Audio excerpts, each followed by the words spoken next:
ஐயா வாழ்க வளமுடன். முருகேசன் லைன்ல இருக்குங்கய்யா. வாங்க வாங்க வாங்க வாங்க பார்த்துட்டேன் உங்க படத்தை, உங்க அழகான முகத்தை, அன்பான முகத்தை, அருளான முகத்தை பார்த்தாச்சு.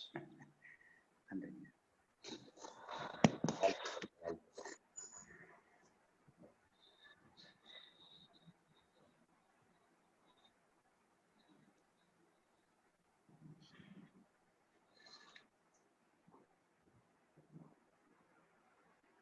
முருகேசனையே ஆரம்பிச்சிடலாங்களா? முருகேசனையே ஆரம்பிச்சிடலாங்களா? ஐயா ஆரம்பிச்சிடலாங்கய்யா. வாழ்க வையகம், வாழ்க வையகம், வாழ்க வளமுடன். குருவே துணை, குருவேன் திருவடி போற்றி, குருவின் திருவடி போற்றி. குருவின் பொற்கமல பாதங்களை தொட்டு வணங்கிக் கொள்கிறேன். வாழ்க வளமுடன். வாழ்க அருட்பேராற்றல் இரவும் பகலும் எல்லா நேரங்களிலும், எல்லா இடங்களிலும், எல்லா தொழில்களிலும் உறுதுணையாகவும் பாதுகாப்பாகவும் வழி நடத்துவதாகவும் அருட்பேராற்றல் இரவும் பகலும் எல்லா நேரங்களிலும், எல்லா இடங்களிலும், எல்லா தொழில்களிலும் உறுதுணையாகவும் பாதுகாப்பாகவும் வழி நடத்துவதாகவும் அமையும். அருட்பேராற்றல், அருட்பேராற்றல் இரவும் பகலும் எல்லா நேரங்களிலும், எல்லா இடங்களிலும், எல்லா தொழில்களிலும் உறுதுணையாகவும் பாதுகாப்பாகவும் வழி நடத்துவதாகவும் அமையும். ஆசான் அருட்தந்தை குருவான் வேதாத்திரி இணைந்து உயிரில் உயிராய் கலந்து இன்றைய தினம் இந்த இணைய ஒளி சிந்தனையை தொடங்குவோம். ஆரம்பத்திலே அன்பர்களுக்கு ஒரு சின்ன ஒரு அறிவிப்பு. நாளைய தினம் முதல் அன்பொருள் வேண்டுகோளுக்கு இணங்க காலை 10 மணி முதல் 11 மணி வரை, காலை 10 மணி முதல் 11 மணி வரை இந்த இணையதள சிந்தனை அன்பர்களே. இன்றைய தினம் நமக்கு சிந்தனை வழங்கக்கூடிய ஒரு வேதாத்திரியர், அருள்நிதி பேராசிரியர் தரணி முருகேசன் ஐயா அவர்கள் இருப்பிடம் ராமநாதபுரம். விருதுநகர் மண்டலத்திலே ஒரு சிறந்த செயல்பாடுடைய அறக்கட்டளையாகிய ராமநாதபுரம் அறக்கட்டளையை நிறுவி செயல்படுத்தி செப்பனிட்டு அதை சீரோடு சிறப்பாக நடத்தி கொண்டிருப்பவர் ஒன்று. இரண்டாவது, அந்த இயற்கை விவசாயத்துல ஐயா பெரியவர் நம்மாழ்வார் ஐயாவோட தொடர்பு கொண்டு அதை தன்னுடைய தொழிலாகவே வச்சு அந்த ஒரு தோட்டம்லாம் அமைச்சு இயற்கையாகவே அந்த விவசாயங்கள்லாம் பண்ணி அந்த பொருள்களை ஒரு தொழிலாக வியாபாரமாக செய்யக்கூடிய ஒரு இயற்கையிலேயே ஒரு தன் வாழ்க்கையவே ஒரு இயற்கையோடு இணைந்த பணியாக தொழில் செய்து கொள்ளக்கூடிய ஒரு நல்ல மனிதர். இரண்டு. மூன்றாவது, தற்போது மதுரை மண்டலத்தினுடைய உலக சமுதாய சேவா சங்கம் மதுரை மண்டலத்தினுடைய தலைவராக பொறுப்பேற்ற பின் மண்டலம் முழுவதும் சுழன்று சுற்றி சுற்றி பம்பரமாய் சுற்றி பணியாற்றக்கூடிய ஒரு இளைஞர்,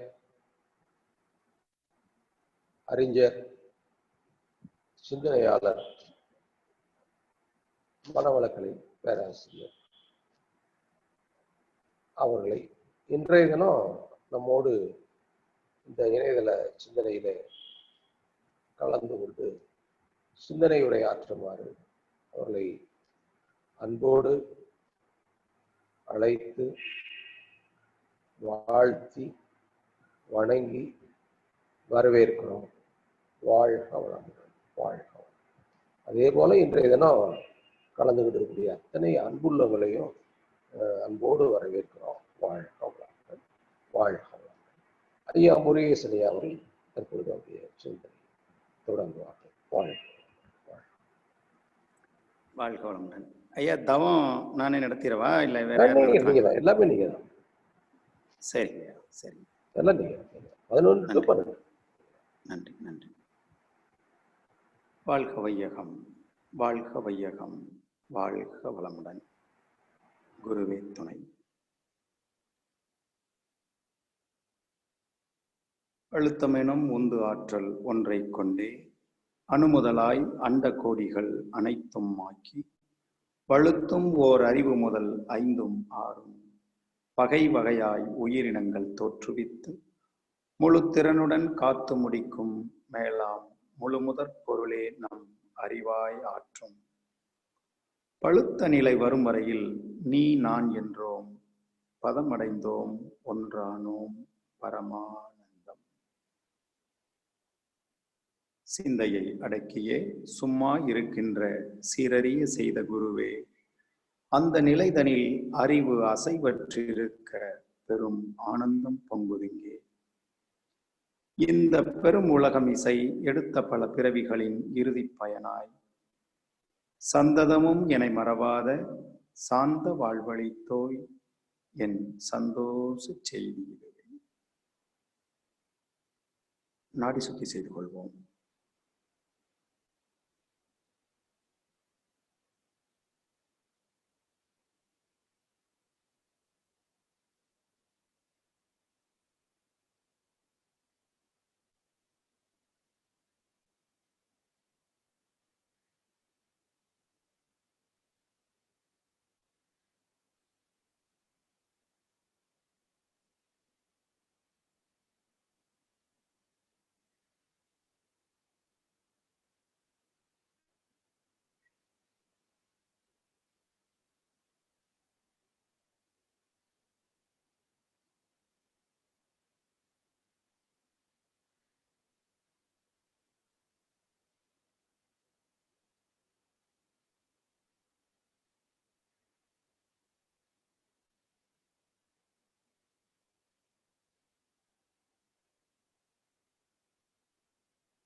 தண்டுவட சுத்தி செய்து கொள்வோம்.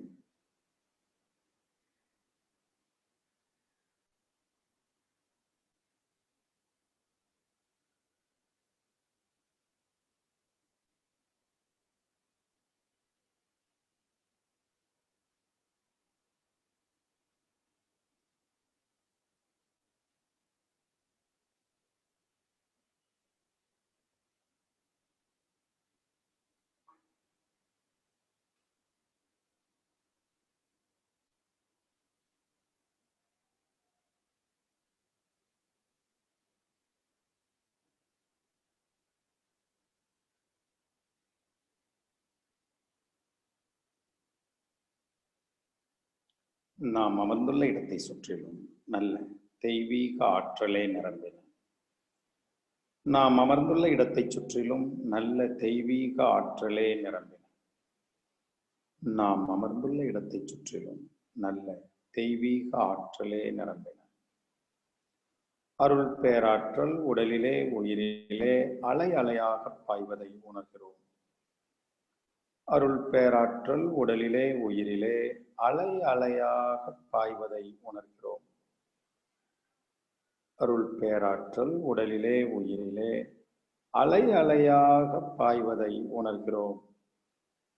அருள் பேராற்றல் இரவும் பகலும் எல்லா நேரங்களிலும் எல்லா இடங்களிலும் எல்லா தொழில்களிலும் உறுதுணையாகவும் பாதுகாப்பாகவும் வழிநடத்துவதாகவும் அமையுமாக.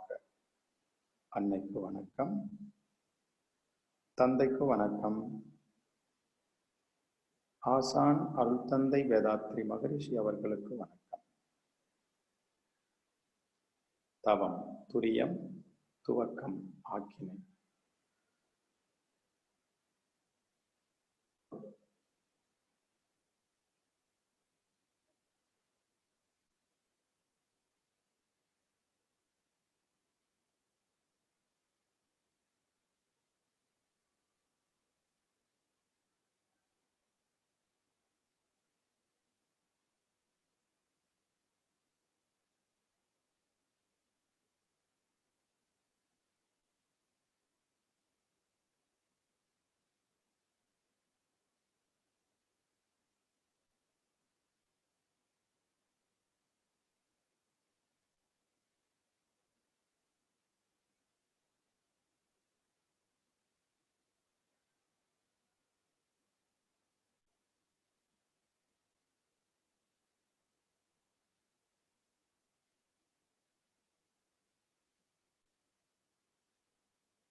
துரியம்,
வாழ்க வளமுடன்.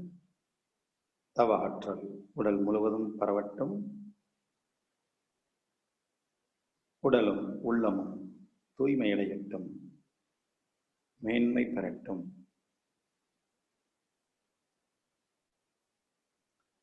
அருள் பேராற்றல் கருணையினால் உடல் நலம், நீலாயுள், நிறை செல்வம், உயர் புகழ், மெய்ஞானம் ஓம் வாழ்வோம். அருள் பேராற்றல் கருணையினால் உடல் நலம், நீலாயுள், நிறை செல்வம், உயர் புகழ், மெய்ஞானம் ஓங்கி வாழ்வோம். அருள் பேராற்றல் கருணையினால் உடல் நலம், நீலாயுள், நிறை செல்வம், உயர் புகழ், மெய்ஞானம் ஓங்கி வாழ்வோம். நாமும் நமது அன்பு குடும்பங்களும் வாழ்க வளமுடன். உலக சமுதாய சேவா சங்கம் வாழ்க வளமுடன். ஆழியார் அறிவு திருக்கோவில் வாழ்க வளமுடன். விருதுநகர் மண்டலம் வாழ்க வளமுடன்.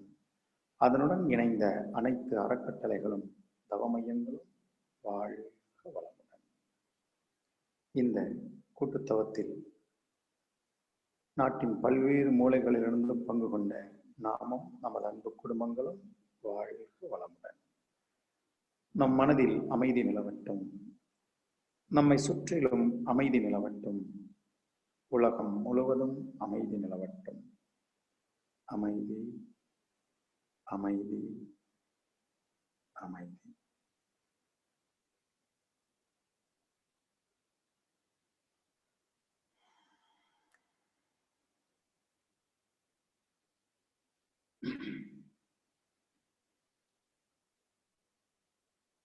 எல்லாம் வல்ல இறைநிலையை வணங்கி நமது ஞானகுரு அருள் தந்தை தத்துவ ஞானி வேதாத்ரி மகரிஷி அவர்களின் பேரறிவை வணங்கி இந்த பிரபஞ்ச வீதியெங்கும் நிறைந்திருக்கின்ற பேராசான்களின் பேரறிவை வணங்கி உலக சமுதாய சேவா சங்கத்தின் தலைவர் பத்மஸ்ரீ SKM ஐயா அவர்களை வணங்கி விரிவாக்கத்துறையின் இணை இயக்குனர் மரியாதைக்குரிய ராஜா சுடலைமுத்து ஐயா அவர்களை வணங்கி விருதுநகர் மண்டலத்தின் ஆளுகைக்கு உட்பட்ட அனைத்து மனவளக்கலை அன்பர்களையும் வணங்கி இந்த கூட்டுத்தவத்தில் பங்கு கொண்ட உங்கள் அனைவரையும் வணங்கி இந்த சிற்றுரையை ஆரம்பிக்கின்றேன். ஊனாய் உயிராய் உருவ பேதங்களாய், ஊனாய் உயிராய் உருவ பேதங்களாய் தானாய் விரிந்த தத்துவமாகி சுவை முதல் ஐந்தையும் சுகிக்கவும் அறியவும் கர்ம ஞான கருவிகள் பெற்று வந்து பிறந்து வாழ்வதே மனிதன். சிந்தனை அறிவின் சிறப்பே மனிதன். ஒருவன் அறிவில் உணர்ந்த எதையும் உலகோர் அனைவரும் ஒத்து அனுபவிக்க பரவச் செய்து பயன் விளைவிக்கும் அற்புத அறிவின் சிற்பமே மனிதன். நண்பர்களே, உலகில் வாழும் உயிரினங்களிலே உருவ அமைப்பிலும் அறிவின் திறனிலும் சிறந்து விளங்குபவன் மனிதன். இயற்கை தனது இயல்புக்கச் சிறப்பிலே ஒரு உயர்ந்த இடத்தை அடைந்திருக்கிறது மனிதன் என்ற அற்புத அடையாளத்தின் மூலமாக. உணர்வுகளால் இயற்கையின் இரகசியங்களை, பெருமதிப்பை, சிறப்புகளை உணர்ந்து நிறைவு பெறும் ஆற்றல் மனிதனிடமே அமைந்துள்ளது. அத்தகைய சிறப்பு வாய்ந்த மனிதனின் இன்றைய நிலை என்ன? மக்களை காப்பதற்கு மருத்துவம் பார்க்க செல்லும் மக்களிடமிருந்து அஞ்சி நடுங்குகின்ற மருத்துவர்கள், எதிரும் புதிருமாய் இப்படி இன்றைய உலகம் ஓடிக்கொண்டிருக்கிறது. ஒரு நிறைமாத கர்ப்பிணி ஒரு மருத்துவரிடம் சென்று பிரசவிப்பதற்காக செல்கிறார். அவருடைய உருவ அடையாளத்தை வைத்துக்கொண்டு, அவர் இன்ன பிரிவினர், நான் சில காரணங்களுக்காக உங்களுக்கு ஊகத்தில் விட்டுவிடுகிறேன், அவருடைய உருவத் தோற்றத்தை மட்டும் வைத்துக்கொண்டு உங்களுக்கெல்லாம் கொரோனா இருக்கும், நாங்கள் உங்களுக்கு வைத்தியம் பார்க்க முடியாது என்று ஒரு மருத்துவர் பயந்து ஒதுங்க வேண்டிய அவலம் ஏன் ஏற்படுகிறது? 7 மாத நிறைமாத கர்ப்பிணி 700 கிலோமீட்டர் தொலைவு பயணித்து, தனது கணவனுடன் தனித்தே பயணித்து அடைய வேண்டிய இலக்கை அடைய வேண்டிய ஒரு நிலைமை, அவலம் ஏன் வந்தது? ஒரு பெரிய சூட்கேஸ், அந்த சூட்கேஸை ஒரு அம்மா இழுத்துட்டு போறாங்க. அந்த சூட்கேஸ்க்கு மேல துணி கிடக்கிறது மாதிரி தெரியுது. கூர்ந்து பார்த்தோம்னா தான் தெரியுது அது ஒரு குழந்தை அப்படின்னு சொல்லி. நேற்றோ முந்தா நாள் தினமலர் பேப்பர்ல வந்த ஒரு படத்தை தான் நான் ஒரு வைத்த புளிய வைக்கிற ஒரு காட்சி. அது ரொம்ப தூரம் நடந்து போற அந்த பயண களைப்பை தாங்காமல் அந்த குழந்தையை, பயணமும் தொடர வேண்டும், குழந்தையையும் இளைப்பாற வைக்க வேண்டும் என்ற நோக்கத்தில் அந்த இழுத்து செல்லக்கூடிய சூட்கேஸினுடைய மேலேயே குழந்தையை நெஞ்ச அந்த சூட்கேஸ்ல வச்சு கைகளை 2 பக்கமும் அணைச்சு அப்படி இழுத்துட்டு போறாங்க. எனக்கு இந்த காட்சியை பார்க்கிற போது ஒரு ஞாபகம் வந்தது. பைபிளில், கிறிஸ்தவத்தில் ஒரு வசனம், புகழ்மிக்க வசனம் ஒன்று உண்டு. மத்தேயுவின் 16வது அதிகாரத்திலே, நரிகளுக்கு வலையுண்டு, பறவைகளுக்கு கூடுண்டு, மனிதகுமாரனுக்கோர் தலை சாய்க்க இடமில்லை. மனிதன் வாழவும் அனுபவிக்கவும் இந்த உலகம் பிறந்தது. அப்படிப்பட்ட இனிய சூழல்மிக்க, உயிர் சூழல்மிக்க இந்த உலகத்தில் வாழ்வதற்கும் உண்பதற்கும் வசதியின்றி நடைபாதையில் இயங்கிக் கொண்டிருக்கின்ற ஒரு சூட்கேஸின் மேல் ஒரு பச்சிளம் குழந்தையின் உறக்கம் பயணித்துக் கொண்டிருக்கிறது. இந்த அவலம் ஏன்? மகரிஷி பாணியிலேயே ஒரு விளக்கம் சொல்றாங்க. ஒவ்வொருவரும் பிறப்பின் தொடக்க காலத்தில் ஐயுணர்வின் மூலமே வாழ்க்கையின் அத்தனை விஷயங்களையும் அனுபவிச்சாங்க. அப்படி அனுபவிக்கும் போது புலன் கவர்ச்சியில அறிவை இயக்கி பழக்கிட்டாங்க. அந்த பழக்கப்பதிவுல சிக்கிக்கிட்டு உணர்ச்சி வயமாகி அறிவில் குறுகி தனக்கும் பிறருக்கும் பெரும்பாலோர் துன்பங்களை பெருக்கிக் கொள்கிறார்கள் என்று மகரிஷி எழுதுகிறார்கள். நண்பர்களே, இன்று இந்த ஒரு தீவிரமான நோய் தொற்று என்ற ஒன்றிற்காக உலகம் அடங்கி கிடக்கிறது.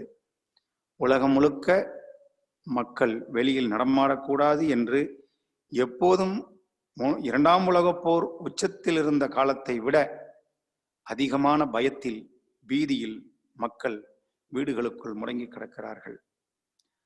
பசியும். எவ்வளவு பணம் இருந்தாலும் வெளியில போய் பொருள் வாங்கிட்டு வந்தா தானே வீட்டுல உழை வைக்க முடியும். அப்படிப்பட்ட ஒரு இக்கட்டான சூழ்நிலை ஏன் வந்தது? இந்த கொடிய கொரோனா அப்படின்னு சொல்லி இன்னைக்கு COVID-19 அப்படின்னு சொல்லி ஒரு பயத்தை இன்னைக்கு உலகம் பூராவும் ஏற்படுத்தி இருக்கிறாங்க. இதில் என்ன உண்மை இருக்கிறது அப்படின்னு சொல்லி நம்ம கொஞ்சம் பார்ப்போம். மகரிஷி பொறுத்தவரையில் ஞானி, ரிஷி, ஞான ரிஷி, முக்காலமும் உணர்ந்த ஒரு மகான், நம் எல்லோருக்கும் நன்கு தெரியும். அவர்கள் சொல்கிறார்கள், நோய்னா என்ன, அது அது கிருமியா கிருமி தொற்றா அப்படிங்கிறதுக்குலாம் அவங்க போகல.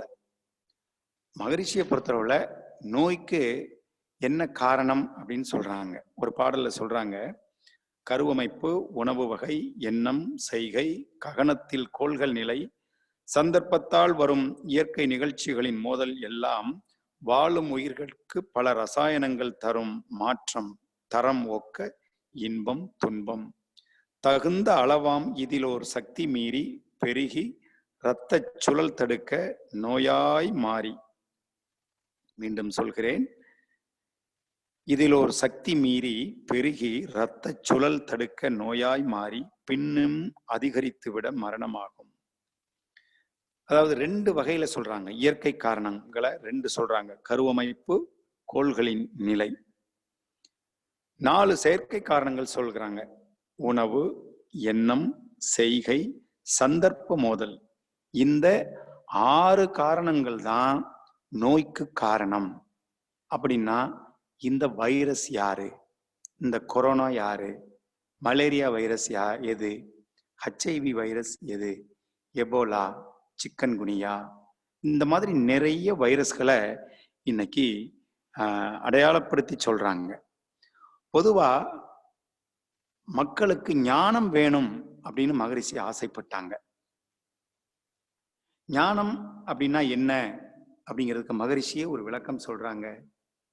வாழ்க்கையை, வாழ்க்கையின் நோக்கத்தை, அந்த நோக்கத்திற்கேற்ற வாழும் முறை என்ன என்று தெரிந்து கொள்வது ஞானம் அப்படின்னு சொல்றாங்க.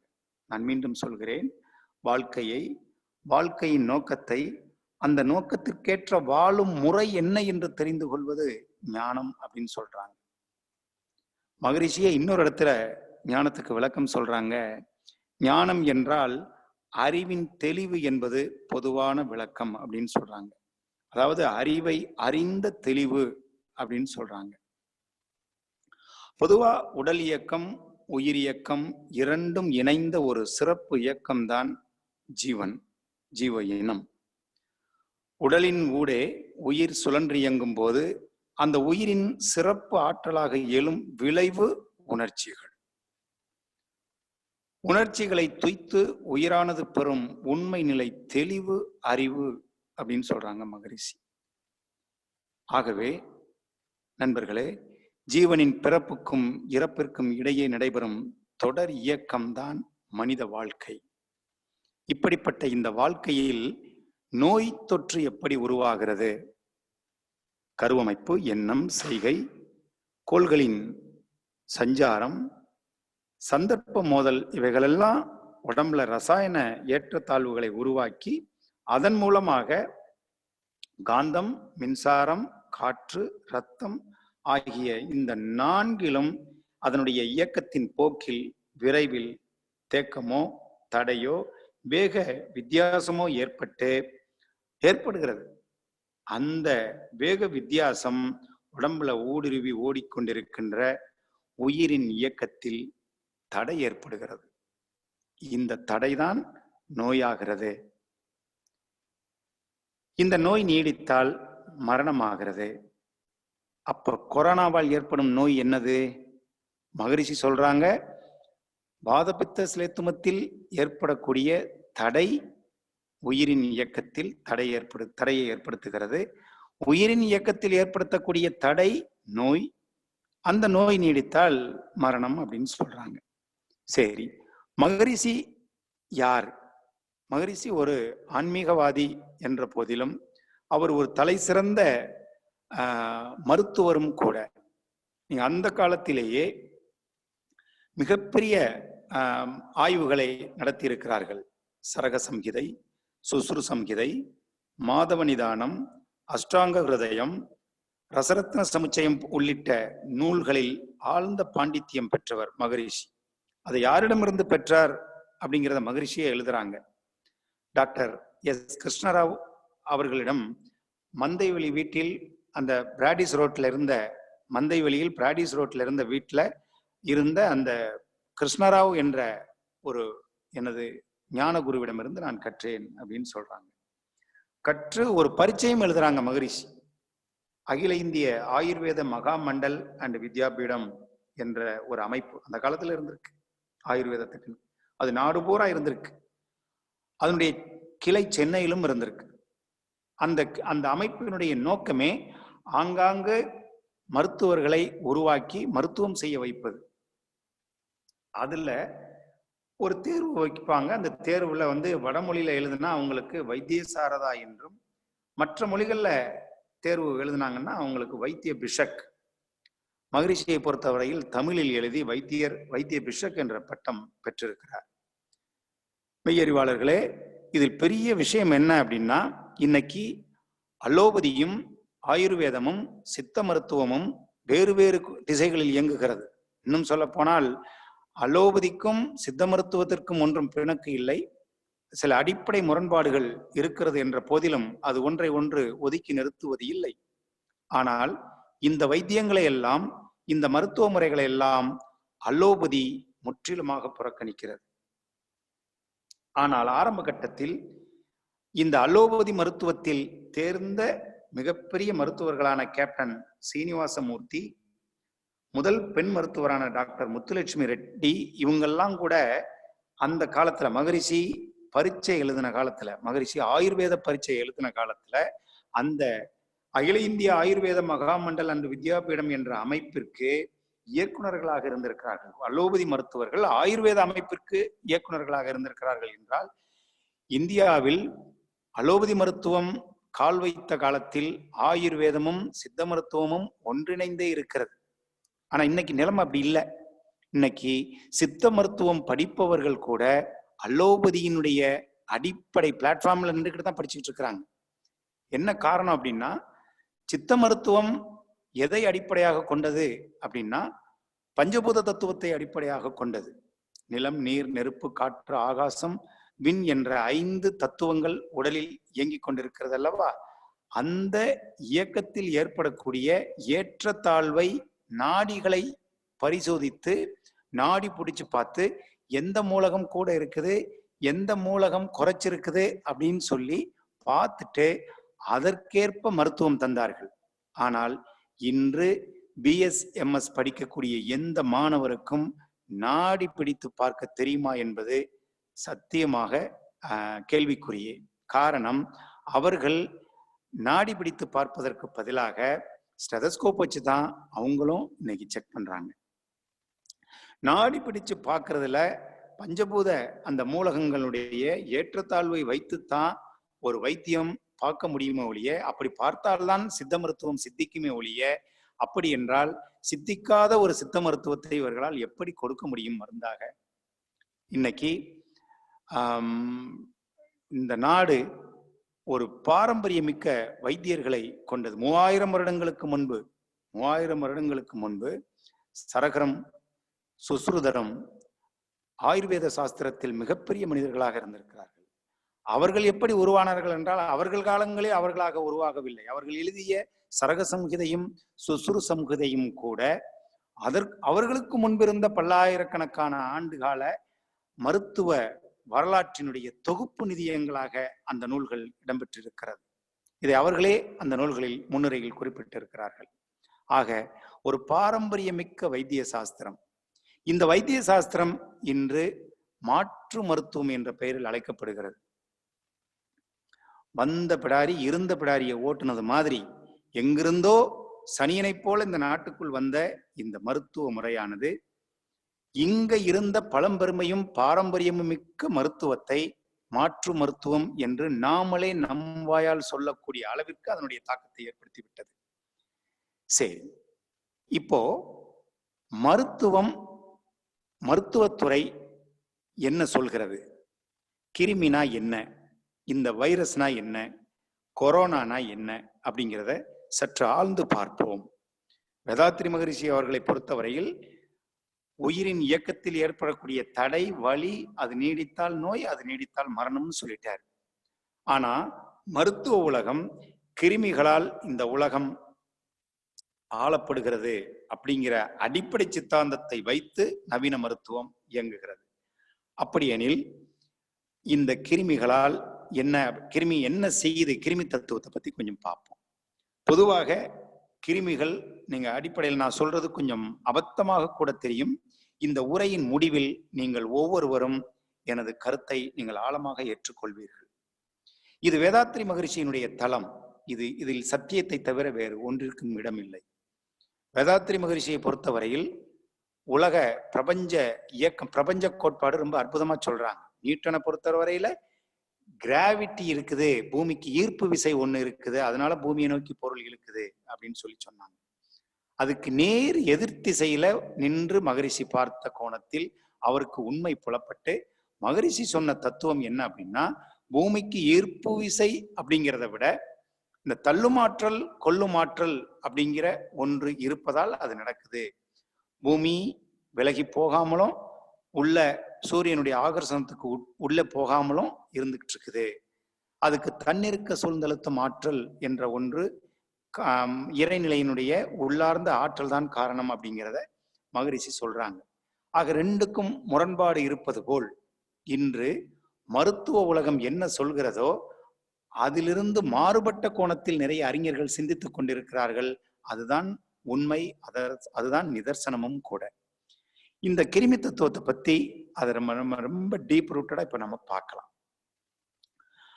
1960களில் டாக்டர் ஆண்டனி பீச்சாம்ப் அப்படின்னு சொல்லி ஒரு சயின்டிஸ்ட் உடம்ப உற்று நோக்கி பார்க்கிறாரு.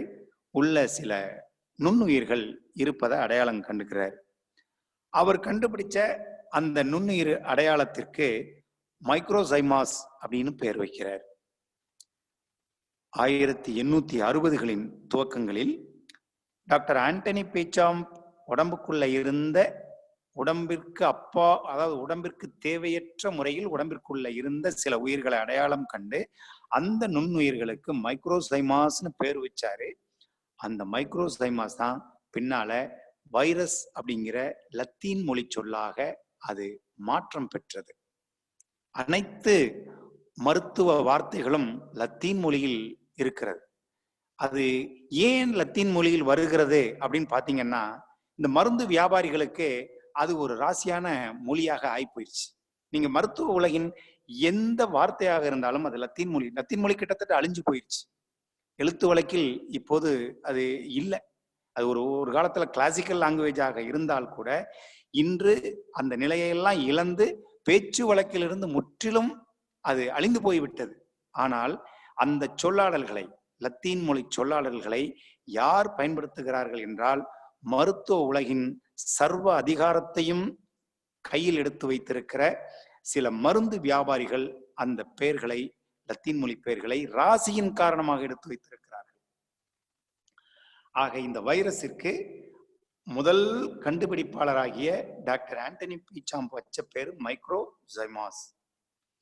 சரி, இது 1860ல. 1864ல லூயி பாஸ்டர் இதனுடைய, அதாவது டாக்டர் ஆண்டனி பீச்சாம்புடைய ஆய்வினுடைய தொடர்ச்சியாக அவர் ஒரு ஆய்வு மேற்கொள்றார். எங்க மேற்கொள்றாருன்னா, பாரிஸ் நகரத்தில் உள்ள வியன்னா பல்கலைக்கழகத்துல அவர் ஒர்க் பண்ணியிருக்கிறார். அவர் ஒர்க் பண்றாரு, அதே கல்லூரியில தான் டாக்டர் ஆண்டனி பீச்சாம்பும் ஒர்க் பண்றாரு. லூயி பாஸ்டர் ஒரு டெஸ்ட் வைக்கிறார். என்ன டெஸ்ட் அப்படின்னா, ஒரு கரித்துண்டை வெட்ட வெளியில் வைக்கிறார். பல மணி நேரத்திற்கு பின்னால அதை மைக்ரோஸ்கோப் மூலமா எல்லாத்தையும் பார்க்க வைக்கிறாரு. அதுல மொய்ன்னு நிறைய நுண்கிருமிகள் இருக்குது. அதுல அந்த நுண்கிருமிகளை அவர் ஆய்வு செய்துட்டு அவர் சொல்றாரு, இந்த நுண்கிருமிகள் தான் நோய்களை பரப்புவதற்கு காரணமான மூல உயிரிகள் அப்படின்னு சொல்லி அவர் ஒரு சித்தாந்தத்தை வெளிப்படுத்துறார். அதே 1864 டாக்டர் ஆண்டனி பீச்சாம், அதாவது முதல்ல வைரஸை கண்டுபிடிச்ச, வைரஸ் அப்படிங்கிற நுண்ணுயிர்கள் இருக்கிறது அப்படிங்கிறத கண்டுபிடிச்ச அவர் லூயி பாஸ்டருடைய இந்த சித்தாந்தத்தை கடுமையாக எதிர்வாதம் செய்து மறுக்கிறார். இல்லை, நோய்களை பரப்புவை அவை இல்லை, கழிவுகள்ல இருந்து அவைகள் உருவாகிறது. எங்க கழிவு உருவாகிறதோ அந்த கழிவிலிருந்து இந்த நுண்ணுயிர்கள் உருவாகிறது அப்படின்னு சொல்லிட்டு அவர் ஒரு டெஸ்ட் அதே வியன்னா பல்கலைக்கழகத்தில் ஒரு ஒரு ஒரு ஒரு ஒரு சோதனை நடத்துறாரு. அந்த சோதனையில என்ன செய்யறாருன்னா, லூயி பாஸ்டர் எடுத்துக்கிட்ட அதே மாதிரி விதமான கரித்துண்டை எடுத்து காற்று புகாத ஒரு பிளாஸ்குள்ள வச்சு வைக்கிறாரு. அதுவும் பல மணி நேரத்திற்கு பின்னால இந்த கிருமிகள், உயிர்கள், நுண்ணுயிர்கள் உருவாகி இருக்கு.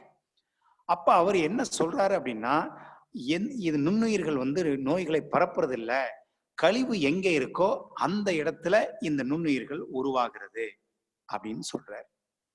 நண்பர்களே, எங்கு கழிவு தேங்கினாலும் அங்கு நுண்ணுயிர்கள் பிறக்கும். இதுதான் நிதர்சனமான உண்மை.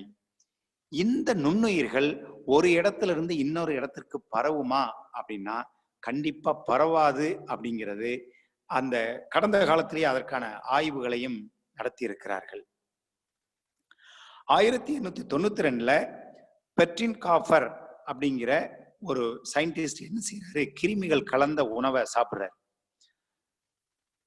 கிருமிகள் கலந்த உணவை சாப்பிடுறாரு, அவருக்கு எந்த நோயும் வரல. அதே ஆண்டில் டாக்டர் ரேடர்மெண்ட் விஸ்கான் அப்படிங்கிற ஒரு சயின்டிஸ்ட் என்ன செய்யறாருன்னா, அம்மை நோயை ஏற்படுத்தக்கூடிய கிருமிகளை ஊசி மூலமா தன் உடம்புலயே ஏத்திக்கிறார். இப்போ கொரோனா வைரஸை என் உடம்புல ஏத்திக்கிறேன்னு தனியாச்சலம் சொன்னதுக்காக அவரை தூக்கி உள்ள போட்டாங்க, அது வேற விஷயம். ஆனா ரேடர்மெண்ட் 1892 அம்மை கிருமிகளை தன் உடல்ல ஏத்தி எனக்கு அம்மை வரல அப்படின்னு சொல்றாரு, அப்படின்னு நிரூபிக்கிறார். இதுல பெரிய வேடிக்கை என்ன அப்படின்னா, கிருமிகளால் நோய் பரப்பப்படுகிறது அப்படின்னு சொன்ன லூயி பாஸ்டர் தன் மரணப்படுக்கையில் தனது வாழ்நாள் கருத்து ஆய்விற்கு காரணமான கருத்தை அவரே தனது மரணப்படுக்கையில் மறுப்பதாக ஒரு செய்தி இருக்கிறது. எல்லாம் உடல் செய்கின்ற மாயம், கிருமிகள் ஒன்றும் இல்லை அப்படின்னு சொல்லி முடிக்கிறார். ஆனால் அதனை மருத்துவ உலகம் விடவில்லை.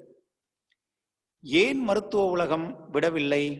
மருந்து என்ற ஒன்றை கண்டுபிடித்து அதை வியாபாரம் ஆக்கிவிட வேண்டும் என்ற ஒரு காரணம்தான். அது ஒரு சர்வாதிகாரம், ஒரு சர்வதேச சர்வாதிகாரம் என்று சொல்லிவிடலாம். சர்வதேச பயங்கரவாதம் என்ற வார்த்தை கேள்விப்பட்டிருப்போம். சர்வதேச சர்வாதிகாரம் எப்படி சரியாகும்? சர்வ அதிகாரத்தையும் அவர்கள் எடுத்துக்கொண்டு அவர்கள் நாட்டினுடைய அரசியல் தலைவர்களை தன் கட்டுப்பாட்டுக்குள் வைத்துக்கொண்டு அவர்கள் மூலமாக மக்களிடம் சந்தைப்படுத்தக்கூடிய வியாபார பொருளாக மருந்து கண்டுபிடிக்கப்பட்டு கொடுக்கப்படுகிறது. சரி, இந்த மருந்து அப்படிங்கிறது என்ன? மகரிஷி அதுக்கே சொல்றாங்க, விளக்கம் சொல்றாங்க. மருந்து அப்படிங்கிறது மறு உந்துதல், அதாவது உயிரின் இயக்கத்திற்கு ஏற்படக்கூடிய தடை, வலி, அது நீடித்தால் நோய், அது நீடித்தால் மரணம் சொல்றோம். இது நோய்க்கு காரணம். அப்போ நோய்க்கு மருந்து எது அப்படின்னா, தடை ஏற்படுத்தப்பட்ட இடத்தில் உயிரின் இயக்கத்திற்கு மறு உந்துதல், ரீஆக்சிலரேஷன் கொடுக்கணும், அதுக்கு பேர் மருந்து அப்படின்னு சொல்றாங்க. இப்ப இந்த மருந்த ரெண்டு வகையான மருந்துகளாக இன்னைக்கு மருத்துவ உலகம் சொல்கிறது. ஒன்னு இயற்கை மருந்து, இன்னொன்று செயற்கை மருந்து. இயற்கை மருந்து அப்படின்னா நமக்கு தெரியும், மூலிகைகள், இயற்கையான பொருள்கள், சில தாது உப்புகள், இவற்றையெல்லாம் வாய் மூலமா மெண்டு சாப்பிட்டு அது வயிற்றுக்குள்ள போய் ரசமாகி, ரத்தமாகி, மாமிசமாகி, அத்தனை தாதுக்களை தன்மாற்றம் அடைஞ்சு கடைசியில ரத்தமாகி ரத்தத்துல கலந்து அது நோய் எதிர்ப்பு சக்தியாக அது மாறும். அந்த எங்கே தடை இருக்கோ அந்த தடையை போக்கி உயிரின் இயக்கத்தை துரிதப்படுத்தக்கூடிய வேலையை அது செய்யுது. இது இயற்கை மருந்து. இன்னொன்று செயற்கை மருந்து. செயற்கை மருந்து வயிற்றால் ஜீரணிக்கப்படுவது இல்லை, அது நேரடியா ரத்தத்துல கலந்துருது. தன்மாற்ற நிகழ்வுகளுக்குள் போகாமல் ரசமாக ரத்தமாக அப்படி போகாம ஸ்ட்ரைட்டாவே எதை முழுங்குறோமோ அதுவாகவே ரத்தத்தில் கலக்கிறது. அப்படி போற எந்த பொருளையும் உடல் கண்டிப்பாக அனுமதிக்காது அப்படிங்கிறதுதான் இந்திய வைத்திய சாஸ்திரத்தின் அடிப்படை. அதனுடைய அடிப்படை எது அப்படின்னா, நீங்க நேரடியா எதையும் ரத்தத்துல சேர்த்தா அதை இந்த உடம்பு ஏத்துக்கிறாது அப்படிங்கிற அடிப்படை சித்தாந்தத்தை அடிப்படையாக கொண்டது இந்திய வைத்திய சாஸ்திரம். அது சத்தியத்திலும் சத்தியமானதும் கூட. சாப்பிட்றோம், சாப்பிடும்போது உணவு நல்லா இருக்கா கெட்டு போச்சான்னு அடையாளப்படுத்துறதுக்காக மூக்க வாய்க்கு பக்கத்துல வச்சு முதல்ல அடையாளம் நாறுதா வாசனை வருதான்னு பார்க்குது. அது நாறுச்சுனாலும் சில நேரத்துல வலிந்து அதை உள்ள விழுங்குறோம். அப்படி விழுங்குற போதும் என்ன ஆகுது? சில நேரத்துல மறுத்து வாமிட் ஆகுது. அதையும் மீறி கட்டாயப்படுத்தி உள்ள முழுங்கிடுறோம். உள்ள போனது வயிற்று வலி ஏற்படுத்தி வயிற்று போக்காக மலத்தின் மூலமாக வெளியேற எத்தனிக்குது. அதையும் மீறி கொஞ்சம் நஞ்சம் அந்த ரசமாகி ரத்தமாகி ரத்தத்தோட கலந்துருச்சு அப்படின்னா ரத்தத்தில் கலந்தவுடன் அதுவே அரிப்பு ஏற்படுத்தி கொண்டு வேர்வை நாளங்கள் வழியாக வெளியேற எத்தனிக்கிறது. ஆகவே உடம்பில் ஏற்றுக்கொள்ளாத எந்த பொருளையும் ரத்தத்தில் கலந்த எந்த பொருளையும் உடம்பு அனுமதிக்காது. இது உடம்பு ஏற்படுத்தக்கூடிய அற்புதமான மெக்கானிசம். இது இறைவன் ஏற்படுத்தி தந்த மாய ஜாலம்.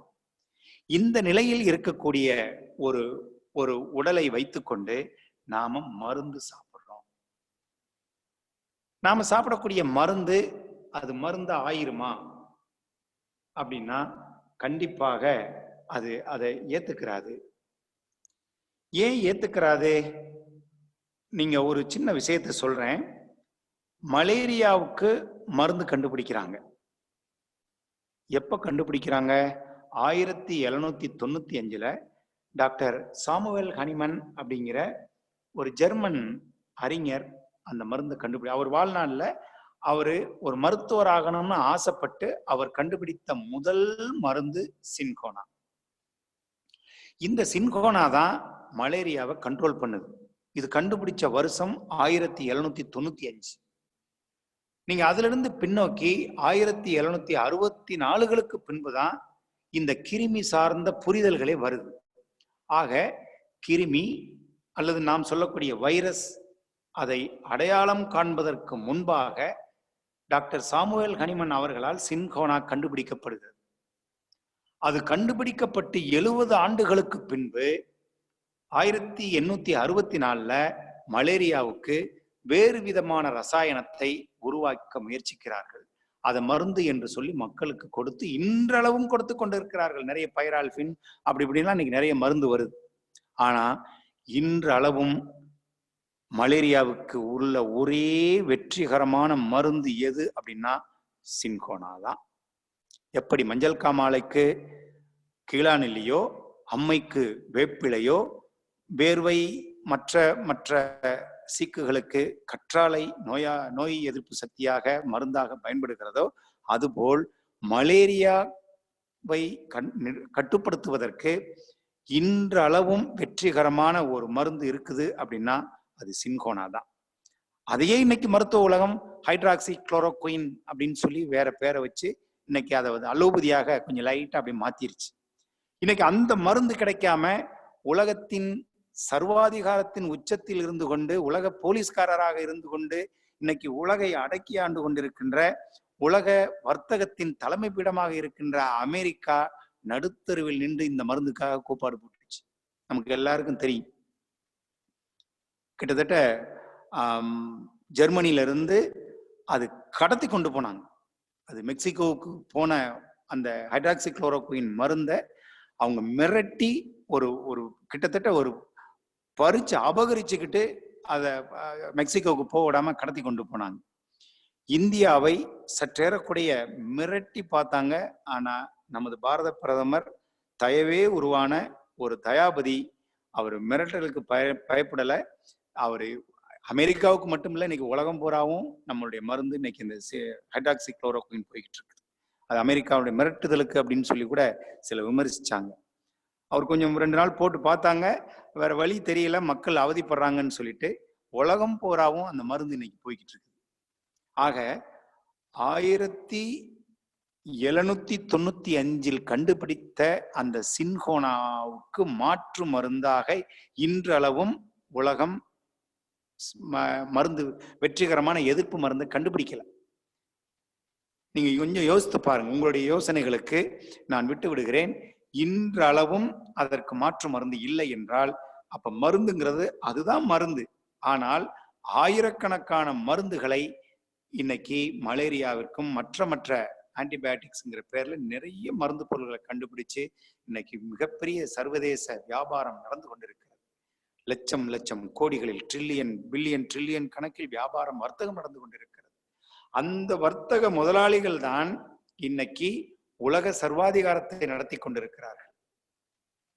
சரி, இப்ப நாம என்ன செய்யறது? நமக்கு என்ன வழி இருக்குது? இதுக்கு மருந்து இருக்குதா? முதல்ல வைரஸ்னா என்ன அப்படின்னு சயின்ஸ் என்ன சொல்லுது அப்படிங்கறத முதல்ல பார்ப்போம். மகரிஷி சொல்றாங்க, வாதபித்த சிலேத்துமத்தில் ஏற்படக்கூடிய தேக்கம், தடை, வேக விரைவு அப்படின்னு சொல்றாங்க. சயின்ஸ் என்ன சொல்லுது அப்படின்னா, இந்த வைரஸ் அப்படிங்கிறது ஒரு உயிரியே இல்லை, அது ஒரு துகள் அப்படின்னு சொல்லுது. நீங்க கூகுள்ல போய் நீங்க அடிச்சு பாருங்க, வைரஸ் விக்கிபீடியான்னு போட்டு அடிச்சு பாருங்க. வைரஸ் ஒரு உயிரி அல்ல, அது ஒரு துகள் அப்படின்னு சொல்லுது. இந்த துகள் எப்படி உருவாகிறது அப்படின்னு விஞ்ஞானம் சொல்கிறது அப்படின்னு பாத்தீங்கன்னா, அதாவது செல்கள் சேதமடைகிற பொழுது சேதமடைந்த செல்களில் உள்ள RNA DNA-க்கள் பிரிகிறது. ரிபோநியூக்ளிக் ஆசிட், டிஆக்சிரிபோநியூக்ளிக் ஆசிட் என்று சொல்லக்கூடிய அந்த மரபணுக்கள், DNA RNA என்று சொல்லக்கூடிய அந்த மரபணுக்கள் விடுபடுகிறது, அந்த சேதமடைந்த செல்களிலிருந்து பிரிகிறது. பிரிந்த அந்த DNA அல்லது RNA தம்மை சுற்றி ஒரு போர்வையை ஏற்படுத்திக் கொள்கிறது. அந்த போர்வையை ஏற்படுத்தி கொள்ளும் அந்த துகள்கள் உயிரிகள் அல்ல. ஆனால் உயிரிகள் தான் இனப்பெருக்கம் செய்யும்.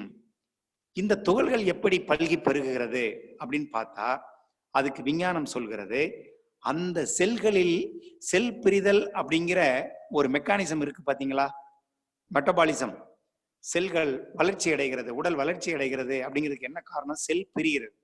அந்த செல் பிரியக்கூடிய அறிவு அதுக்குள்ள இருக்கு பாருங்க.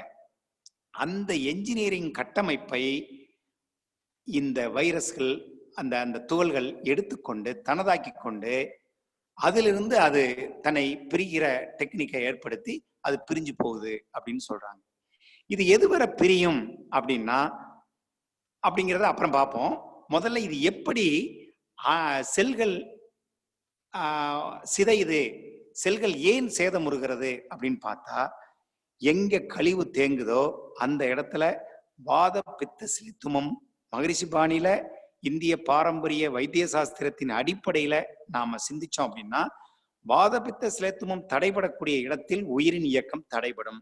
உயிரின் இயக்கம் தடைபட்ட இடத்தில் இருக்கக்கூடிய மாமிச துண்டு சிதைவுற ஆரம்பிக்கிறது. சிதைவுறுகிறது என்றால் செல்கள் சிதைய ஆரம்பிக்கிறது. அந்த சிதையக்கூடிய செல்களில் உள்ள மரபணுக்கள் பிரிந்து செல்களில் உள்ள பிரியக்கூடிய கட்டமைப்பை தனதாக்கி கொண்டு அந்த வைரஸ் என்று சொல்லக்கூடிய RNA-வோ அல்லது DNA-வோ தொடர்ந்து பல்கி பெருகிறது. இது எதுவரை பெருகும் அப்படின்னு பாத்தீங்கன்னா, எந்த இடத்துல கழிவு தேங்கி இருக்குதோ, அதாவது உயிரின் இயக்கம் தடைப்பட்ட இடத்தில் கழிவாக இருக்கக்கூடிய அந்த பகுதிகளை பூரா இது கபலீகரம் செய்யும், சாப்பிடும். அப்படி சாப்பிடுற வரைதான் அது உயிரோட இருக்கும். சாப்பிட்டு முடிச்சிருச்சுன்னா அது கண்டிப்பா உயிரோட இருக்காது. இதத்தான் பாரம்பரிய வைத்திய சாஸ்திரம் சொல்கிறது. அதனாலதான் நான் ஏற்கனவே உங்கள்கிட்ட 2 உதாரணங்களை சொன்னேன். 1892 டாக்டர் பெட்டின் காஃபர் அவர்கள் கிருமிகளை சாப்பாட்டோட சேர்த்து சாப்பிடுறாரு, அவருக்கு ஒண்ணு நடக்கல. அதே வருஷத்துல டாக்டர் ரேடர்மண்ட் விஸ்கன் அப்படிங்கிற ஒரு சயின்டிஸ்ட் அம்மை நோய் கிருமிகளை ஊசி மூலமா உடல்ல ஏற்படுத்துறாரு, அவருக்கும் ஒண்ணும் நடக்கல. ஏன் ஒண்ணும் நடக்கல? அவர் உடம்புக்குள்ள அம்மை நோயை ஏற்படுத்தக்கூடிய கழிவு அங்கே இல்லை. அதனால அவருக்கு ஒன்றும் செய்யலை. சரி, இது பரவும்னு சொல்லி இதுவரை நம்ம நினைக்கிறோமே, பரவுதே. ஒரு ஊர்ல எல்லோருக்கும் வர்றதில்லை. ஒரு வீட்டுல 2 பேருக்கு வரும், 3 பேருக்கு வரும், ஒரு சிலருக்கு தப்பிச்சிருவாங்க. ஒரு ஊர்ல ஒரு குடும்பம் பூரா வரும், பலருக்கும் வராது. அப்ப என்ன காரணம்? அதுக்குத்தான் மகரிஷி சொல்றாங்க, ககனத்தில் கோள்கள் நிலை அப்படின்னு சொல்றாங்க. நம்ம உடம்புல இருக்கக்கூடிய கழிவுகள், இந்த கழிவுகள் ஒரு குறித்த காலகட்டத்தில் நம்ம உடம்ப புனருத்தாரணம் செய்யக்கூடிய வேலையை கோள்களினுடைய கதிர்வீச்சே செய்யுது. அப்படிப்பட்ட தருணங்களில் எப்படிப்பட்ட கழிவு யாருடைய உடம்புக்கெல்லாம இப்ப எந்த நட்சத்திரத்துல சூரியனும் சந்திரனும் குருவும் சனியும் சஞ்சரிக்கிறார்களோ அந்த நட்சத்திரத்திலிருந்து வரக்கூடிய காந்த அலைகளின் அந்த தன்மைக்கேற்ப குணங்களுக்கேற்ப உடம்புல ரிஃபைன்மெண்ட் நடக்கும். அப்படி ஏற்படக்கூடிய ரிஃபைன்மெண்ட் தான் இந்த தடையை ஏற்படுத்தி அதில் இருக்கக்கூடிய தசைநார்களில் இருக்கக்கூடிய கழிவிலிருந்து அந்த கழிவை அப்புறப்படுத்துவதற்கான உயிரிகளை உடம்பே உற்பத்தி செய்து அதை அழிச்சு அதன் பிறகு அது சுத்தமாயிருக்கு. மகரிஷி சொல்லக்கூடிய இந்த 6 காரணங்கள், கருவமைப்பு, உணவு வகை, எண்ணம், செய்கை, ககனத்தில் கோள்கள் நிலை, சந்தர்ப்பத்தால் வரும் இயற்கை நிகழ்ச்சிகளின் மோதல் எல்லாம் வாழும் உயிர்களுக்கு பல ரசாயனங்கள் தரும் மாற்றம் தரம் ஒக்க இன்பம் துன்பம் தகுந்த அளவாம் இதிலோர் சக்தி மீறி பெருகி இரத்த சுழல் தடுக்க நோயாய் மாறி அப்படின்னு சொல்றாங்க. கருணாக்கு பொய்த்தாலும் பொய்க்கும், கவிவாக்கு பொய்க்காது அப்படின்னு சொல்லுவாங்க. கவிவாக்கு பொய்க்குதோ இல்லையோ, ஒரு மகானுடைய வாக்கு பொய்க்காது. ஆகவே நண்பர்களே, நீங்கள் நம்புங்கள், இந்த வைரஸ்கள் மனித குலத்தின் வரம். அது நோயை ஏற்படுத்தக்கூடிய கிருமிகள் அல்ல, அது சாபம் அல்ல.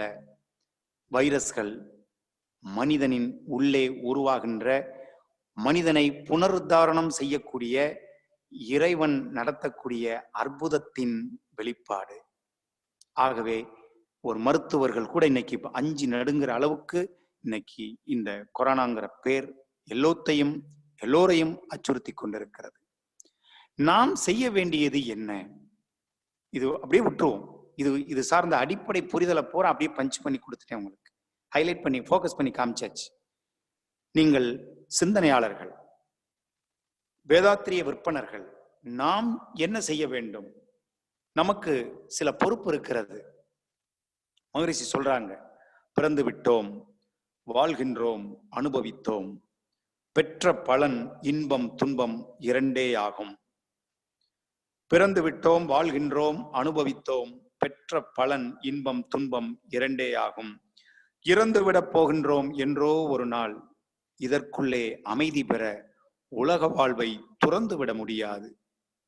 தொல்லை நீங்கி சுகமாக மனித இனம் வாழ்வதற்கேற்ப, நான் மீண்டும் சொல்கிறேன், தொல்லை நீங்கி சுகமாக மனித இனம் வாழ்வதற்கேற்ப சிறந்தபடி சூழ்நிலைகள் அமைக்க வேண்டும். சிந்தனையின் உயர்வில் உள்ளோர் கடமை இது. கடமையை உணர்த்துறாங்க நமக்கு மகரிஷி. என்ன கடமை? அல்லாடி கொண்டிருக்கின்ற இந்த மனித வர்க்கத்திற்கு, உலகத்தில் எந்த நாய்க்கும், எந்த கழுதைக்கும், எந்த நரிக்கும், எந்த பாம்புக்கும் நேராத ஒரு அவலம் சிந்தனையின் உச்சத்தில் இருக்கக்கூடிய மனிதனுக்கு இன்று ஏற்பட்டிருக்கிறது என்றால் இது என்ன காரணம் அப்படிங்கிறத நம்ம புரிஞ்சுக்கிறோம். நம்ம அதுக்கே ஒரு வகுப்பு தனியா நம்ம பேசுவோம். இப்போ நாம செய்ய வேண்டியது, சிறந்தபடி சூழ்நிலைகள் அமைக்க வேண்டும். சிந்தனையின் உயர்வில் உள்ளோர் கடமை இது அப்படிங்கிற அடிப்படையில நாம சிந்திக்கணும். அப்படின்னா நான் உங்களுக்கு 100, 1000 உதாரணங்களை, மேற்கோள்களை சொல்லிவிட முடியும். திருமூலர் ஒரு பாட்டில் சொல்கிறார், நாவின் நுனியை நடுவே விசிறிடில், நாவின் நுனியை நடுவே விசிறிடில் சீவனும் அங்கே சிவனும் உறைவிடம். நாவின் நுனியை நடுவே விசிறிடில் சீவனும் அங்கே சிவனும் உறைவிடம். மூவரும் 33 தோன்றுவர், சாவதும் இல்லை சதகோடி ஊனே. நண்பர்களே, லம்பிகா யோகம் என்று சொல்லக்கூடிய நுனிநாக்கை மேலெண்ணத்தில் வைத்து அந்த நிலைக்குள்ள நாம போயிட்டோம் அப்படின்னா ஜீவாத்மாவாகிய இந்த ஜீவனும் பரமாத்மாவாகிய சிவனும் ஒன்றாகி விடுவார்கள். கீழே சொல்றாரு மூவரும் 33. மூவரும்னா நம்ம பிரம்மன், திருமால், ருத்ரன் அப்படின்னு சொல்லுவோம். 33 உருத்திரர் 11. இது நான் சொல்லல, திருமறை திருமந்திரம் சொல்கிறது. ருத்ரர் 11, சூரியர் 12, அக்னி தேவர் 2, அஷ்ட வசுக்கள் 8, ஆக மொத்தம் 33.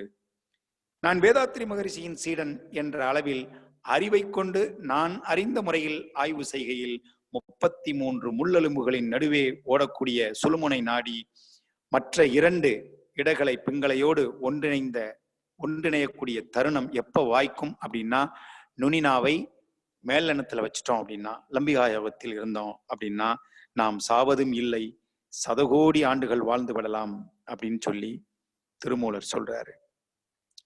ஊன் ஊரல் பாயும், அவரே சொல்றாரு திருமூலர் இன்னொரு பாடல்ல சொல்றாரு, ஊன் ஊரல் பாயும் உயர்வரை உச்சி மேல் வான்ஊரல் பாயும் வகை அறிவார் இல்லை.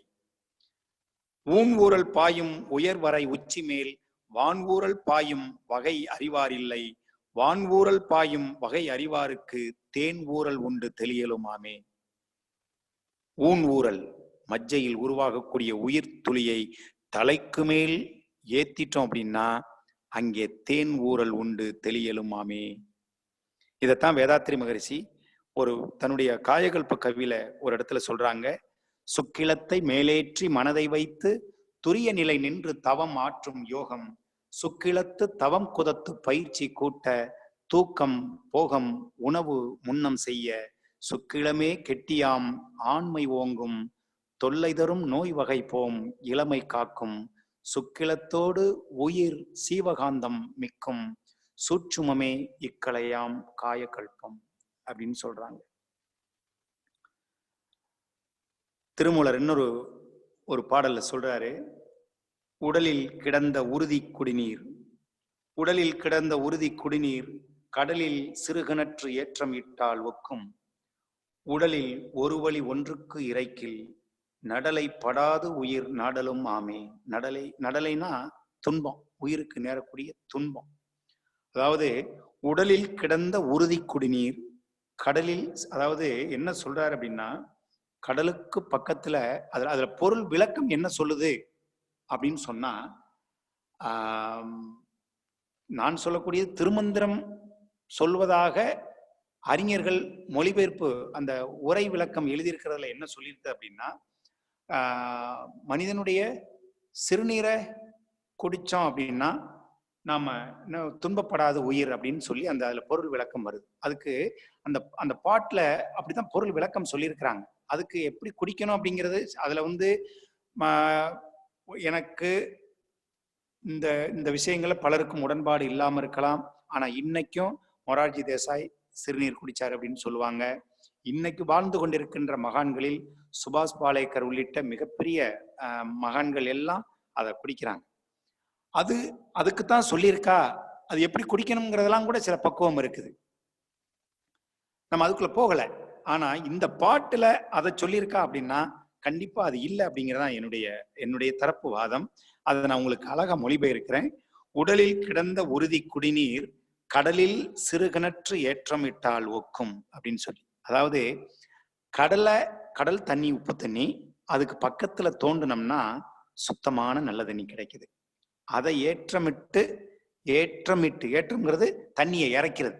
அதை இறைச்சிட்டோம் அப்படின்னா நடலைப்படாத உயிர் எங்க இறைக்கிறது, தலை உச்சிக்கு இறைச்சிட்டோம் அப்படின்னா உடல் துன்பப்படாது அப்படின்னு சொல்றாங்க.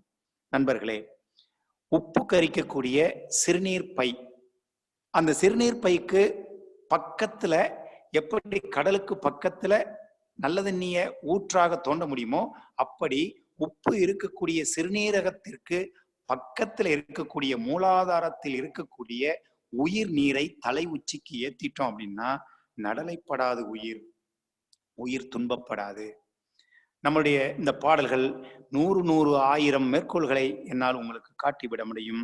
ஒன்று மட்டும் நிச்சயம், உடம்பில் ஜீவகாந்தம் பெருகிவிட்டால் உயிரின் இயக்கம் நன்கு இயங்கிக் கொண்டிருக்கிறது என்ற அர்த்தம். உயிரின் இயக்கம் நன்கு இயங்கிக் கொண்டிருக்கிறது என்றால் வாதபித்த சிலேத்துமத்தில் தடை இல்லை என்று அர்த்தம். வாதபித்த சிலேத்துமத்தில் தடை இல்லை என்றால் ஜீவகாந்தம் திணிவு பெற்ற நிலையில் ஒரு மனிதன் இருக்கிறான் என்ற அர்த்தம். ஒன்றோட எதிரெதிராக இருப்பது போல் தோன்றினாலும் ஒன்றோடு ஒன்று ஒரு சுற்றாக, முழு சுற்றாக அப்படி சுற்றி வந்துருது. ஆக ஜீவகாந்த இருப்பே ஐஸ்வர்யம், ஜீவகாந்த இருப்பே ஆரோக்கியம், ஜீவகாந்த இருப்பே நிம்மதி, ஜீவகாந்த இருப்பே சந்தோஷம், ஜீவகாந்த இருப்பே வாழ்வாங்கு வாழும் வழி என்று சொல்லி இந்த வாய்ப்பளித்தமைக்கு மரியாதைக்குரிய விருதுநகர் மண்டலத்தின் தலைவர், விரிவாக்க இயக்குநரகத்தின் இணை இயக்குனர், மதிப்பிற்குரிய பேராசிரியர் சுழலிமுத்து ஐயா, ராஜா சுழலிமுத்து ஐயா அவர்களுக்கு எனது பணிவான வணக்கங்களையும் நன்றியையும் தெரிவித்துக் கொண்டு இந்த உரையை நிறைவு செய்கிறேன். வாழ்க வளமுடன்.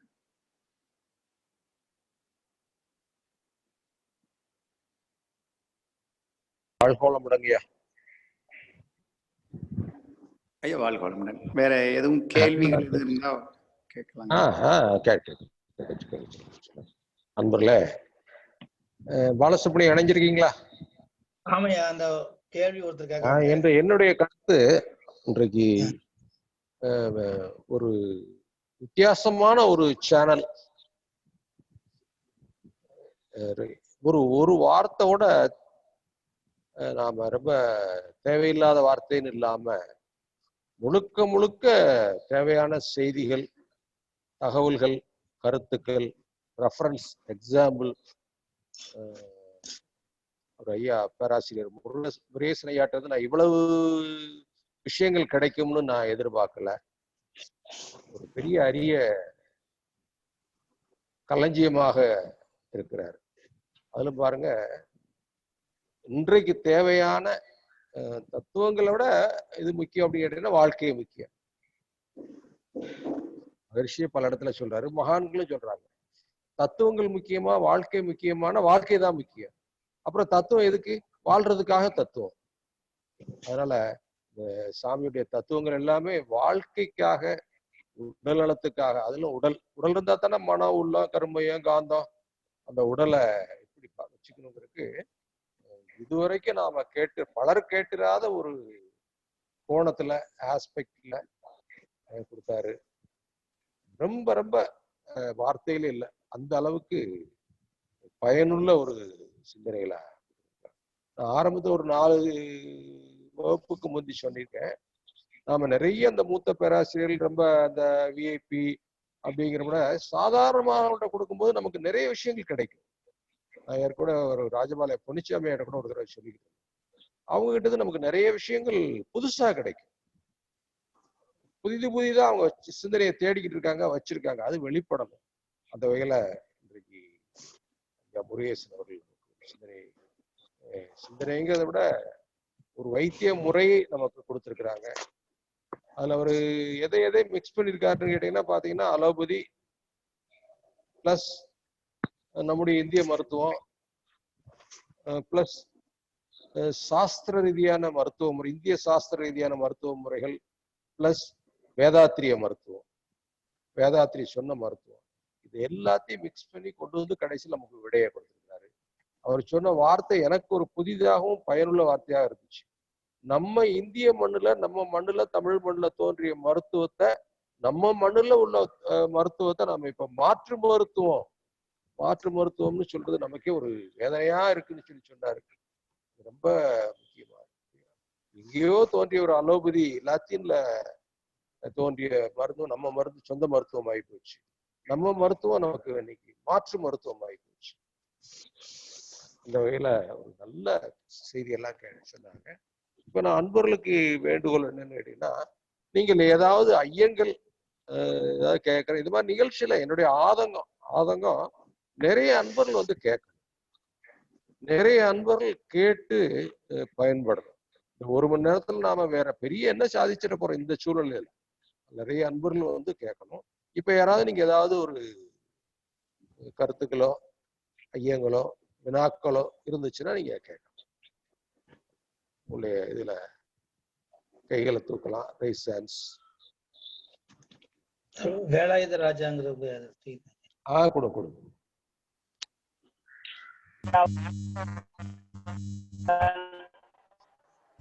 வாய்ஸ் பிரேக் ஆகுதுங்கய்யா. சொல்லுங்க சொல்லுங்க வேலாயுத. ஐயா முருகேசன் ஐயா. ஐயா வாழ்க வளமுடன். ஐயா நீங்க ஒரு மருத்துவ அறிஞர் மாதிரி தெரியுங்க உங்க விளக்கம். 1 மணி நேரம் நல்ல மருத்துவ விளக்கங்களை அளிச்சீங்க. நீங்க மருத்துவ தான் இருக்கணும்னு என்னுடைய கணிப்பு. எந்த 1 மணி நேரமும் நல்ல பயனுள்ளதா இருந்ததுயா. வாழ்த்துக்கள் ஐயா, வாழ்க வளமுடன். இதை ஏற்படுத்தி கொடுத்த எங்க மண்டல தலைவர் ஐயா அவர்களுக்கு நன்றி நன்றியா. நன்றி. வாழ்க வளமுடன். சிறுவில்லிபுத்தூர் வேலாயுத ராஜா வாழ்க. வேற சொல்லுங்க. வாழ்க வளமுடன்.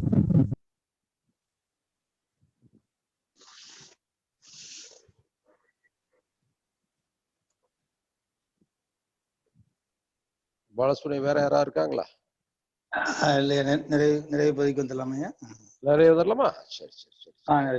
ஒரு அறிவிப்பு அன்பர்களே, நாளைய தினம் நான் ஏற்கனவே ஆரம்பத்தில் சொன்ன மாதிரி நாளையில இருந்து தினசரி, அதாவது செவ்வாய்க்கிழமை, இன்னைக்கு திங்கள் நாளைக்கு செவ்வாய், நாளையில இருந்து பல அன்பர்களுடைய வேண்டுகோளுக்கு இணங்க தினசரி காலை 10 மணி முதல் 11 மணி வரை, 10 மணி முதல் 11 மணி வரை நேரம் மாற்றப்பட்டிருக்கு. அதை தயவு செய்து வேற உங்க மற்ற அன்பர்களுக்கும் தெரிந்தவர்களுக்கும் சொல்லுங்க. அறிவிப்புலயே வந்துடும், இந்த வாட்ஸ்அப் செய்தியிலேயே வந்துடும். அதை தெரிஞ்சுங்க. நாளைய தினம் மனவளக்கலை தன்னுடைய ஐயா மாதிரி முருகேசன் மாதிரி தன் வாழ்க்கையோடு இணைத்து வாழ்ந்து வரக்கூடிய ஒரு இளைஞர், சிறுவில்லிபுத்தூரை சேர்ந்த பேராசிரியர் காலச்ச அவர்கள் நாளைய தினம் நினைவில் நின்ற மனவளக்கலையில் அவர் வாழ்க்கையில நினைவில் நின்றவை என்ற ஒரு தலைப்புல இன்றைக்கு நல்ல தலைப்பு முருகேசனை எடுத்திருக்கு. நோய் நாடி நோய் முதல் நாடி. அதே போல நாளைக்கு நினைவில் நின்றவை என்ற தலைப்புல பல புதிய செய்திகளை சொல்ல இருக்கிறாங்க. நாளைய தினம் பாலசுப்ரமணியன் நீங்க ஐயாவுக்கு நன்றி சொல்லி முடிச்சிருக்கீங்க. சரிங்க. நன்றி ஐயா. நன்றி. வாழ்க வளமுடன். வாழ்க வளமுடன். கடந்த 1 மணி நேரமாக நமக்கு நோய் நாடி நோய் முதல் நாடி என்ற தலைப்பிலே ஐயா அவர்கள் சிறப்பாக சிந்தனை வழங்கினார்கள். ஐயா அவர்களை நாம் வாழ்த்த கடமைப்பட்டிருக்கோம். எல்லோரும் ஒரு துரிய நிலையிலிருந்து நாம் தவம் ஏற்றி ஐயா அவர்களை வாழ்த்துவோம். பேராசிரியர் தரணி முருகேச ஐயா அவர்கள் வாழ்க வளமுடன். பேராசிரியர் தரணி முருகேசன் ஐயா அவர்கள் வாழ்க வளமுடன். அவருடைய உடல் நலம் வாழ்க, அவருடைய ஆன்மீக தொண்டு வாழ்க வளமுடன். ஐயாவுடைய தொண்டு சிறக்க இறையர்களும் துணைவர்களும் வாழ்க வளமுடன். வாழ்க வளமுடன். நன்றிங்கய்யா. நன்றிங்கய்யா. நன்றி. ஐயா நிறைவு செஞ்சிடலாங்களா? நன்றி ரொம்ப நன்றி, ரொம்ப நன்றி. 1000 நன்றிகள். நன்றிங்க ஐயா, நீங்க பெரிய